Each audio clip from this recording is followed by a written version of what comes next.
I'm Alana Leffler and lead our retail marketing for the Americas Retail Platform. And with me today is Yvonne Court, head of international retail consultancy. Hey, Yvonne.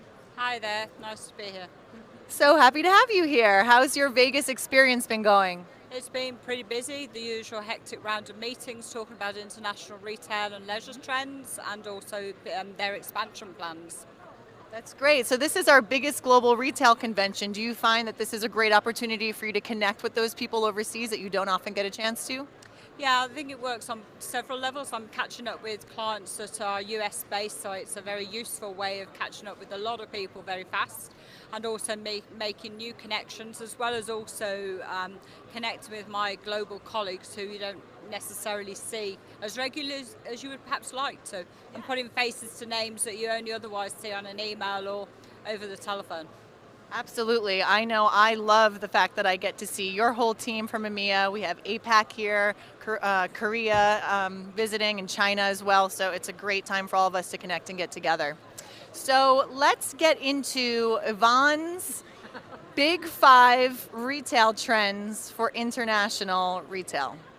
Okay, well, we've identified 5 trends that is impacting on retail or becoming prevalent in retail. They're not necessarily global trends, some of them. Some of them will be manifested in different ways in different parts of the world. But I think one of the biggest trends is that now consumers are very much retail channel agnostic. And what I mean by that is that in the past where we've always made time to go shopping in a particular place, increasingly we don't do that. We are shopping, or we expect to be able to shop anytime, anywhere, any place, and that might be a shop, it might be online, and that the journey that we take from the decision making to go purchase a particular product is not as straightforward as it used to be. It's much more convoluted, lots of different channels we could go to, means of researching products before we actually go shopping to actually buy the product. And that's quite a challenge, I think, increasingly for retailers to accommodate, and also for landlords as well, who take perhaps a little bit longer to react to fickle customers and the complications or the complexity, if you like, of their purchasing decisions. Sure. We just have so many options now when it comes to shopping, and we can do it whenever we want. Yeah, absolutely. And the biggest challenge for retailers is obviously that they need to have a seamless approach to their brand, representation of their brand, and a customer doesn't really care whether it's online, offline, or whatever. All they are concerned about is getting the product back to them in the most timely fashion possible. Right. So retailers really need to take a step ahead and really plan how they're going to build that strategy and how they're going to target their customers. Absolutely, and I think as well, the store is still a really important part of that, but we've got to give people a reason to go to the stores. So, we hear a lot in the press about retail being dead, but well, I beg to differ with that. There are certain parts of retail I think that are in the sort of terminal care unit or whatever, but there is still a reason to go to the shop. But people will only go there if there's a reason to go, and also that it's exciting and not boring, basically. You were just telling me, I think there was a quote about retail isn't dead, but boring retail is. Yeah, no, absolutely. I wish I could claim that one, but no, I can't, unfortunately. It was actually a phrase that was coined by Steve Dennis from Forbes, and absolutely spot on. Yeah. So it's a phrase that we use now increasingly in a lot of our presentations to make sure that people do sit up and take notice that retail's still there, but you do have to think about it and you have to entice your customers into the store. Yeah. All right, well, thank you. Okay, so any other big trends? Oh, there are a lot more. There are lots of other trends going on. I mean, there's some of the other ones, like things like which are really more structural within retail companies. So we're seeing perhaps retail polarization as a second trend, and that's really all about sort of.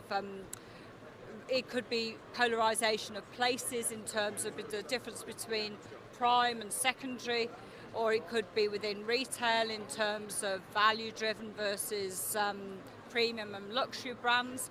And I think what we're seeing is a sort of concentration into fewer places Possibly because obviously if a retailer has an online presence, then they don't necessarily need as many shops to reach the same number of customers Right. as they previously had. Right. So number 3. Number 3, retail concentration. So we're seeing increasingly rationalisation in companies, lots of mergers and takeovers, mergers and acquisitions. The bigger companies, even the bigger companies, are beginning to sort of take over their competitors. So I think what we're seeing is concentration in terms of retail companies becoming larger, and something like the top 5 companies probably account for 60% of market share, which is a gross generalisation, but it's a sort of rough ballpark, in terms of. And it's interesting too because you just don't know who's going to merge next, and it's No, usually a absolutely creative not. or interesting for a well-meaning reason. There's a reason behind it. Clearly, they wouldn't be doing it if there wasn't a reason, for sure. And most of that is going to be about increasing market share or driving revenue. And that's the usual reason these things happen. We're all True. Yes. And then another trend is retail, sort of number 4, I guess, is retail decentralisation, where we're seeing a change, a shift in sort of patterns, whereas in the past a number of retailers gone to what we would call, in Europe at least, out of town, big box type locations, but now with the price of gas, petrol increasing, so there's a greater need for sort of convenience to your customers. So we're seeing some retailers now, big retailers that have been out of town, edge of town, big box, whichever one however you define it, wherever you are in the world, looking now to go back into city centres, which is a completely different business model that they have become accustomed to. So there's a lot of things happening out there which have all sort of been driven by consumer demand and necessity. All right, Yvonne. Well, thank you. We just got to hear Yvonne's top 5 international retail trends, which was really insightful, and we appreciate you taking the time today.